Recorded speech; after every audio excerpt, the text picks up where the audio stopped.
maqaa Abbaa, kan Ilmaa, kan Hafuura Qulqulluu Waaqayyo tokkotti. Ameen. Nagaan Waaqayyoo lafaa fi bakka isin jirtan hundumatti isiniif haa baay'atu. Waldaan keenya waldaan du'a ka'umsaa gooftaa keenya Yesuus Kiristoos yeroo darban hundumatti hojii tola ooltummaa hedduu hojjeteera. Egaa akkuma beekamu waldaan keenyi waldaan du'a ka'umsaa barnootawwan garaagaraa koorsiiwwan garaagaraa laachuudhaan tajaajila guddaa tajaajilaa tureera. Ammas waldaan keenyi gara fuulduraatti koorsii isaa yookaan tajaajila isaa itti fufaa jira, itti fufees ni laata. Waldaan du'aa ka'umsaa manneen kiristaanaa baadiyyaa irratti gubaa'eewwan hafuuraa qopheessuutiin tajaajilaa tureera. Kanaaf waldaan keenya hundeeffama isaa ji'a ja'affaa sababa godhachuudhaan gubaa'ee guddaa qopheessee isin eegateera.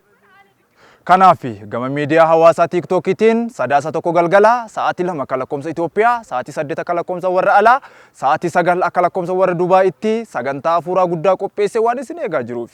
Waldooleen hafuuraa biyya keessaa fi alaa akkuma kanallee hordoftoonni amantaa Ortodoksii hundumti keessan akka onurraa hin nafne maqaa Waaqayyootiin isin gaafanna. Bakki sagantaan itti gaggeeffamu gama miidiyaa hawaasaa TikTokiitiin mana faarfataa barsiisaa Damee Kabbadaatti. Dabalataanis waldaan keenya waldaan du'a ka'umsaa gooftaa keenya Yesuus Kiristoos sagantaa hafuurawaa guddaa kan ta'e guyyaa 3 kan turu mana kiristaana qulqulleetti Maaraamii Ashawaa Meedatti qopheessee jira. Kanaaf guyyaa sana hundumti keessaniyyuu warreen naannoo sana jiraattan guyyaa sana irratti argamtanii eebba kan akka nu wajjin qooddatan maqaa Waaqayyootiin waamicha keenya isiniif taasisna.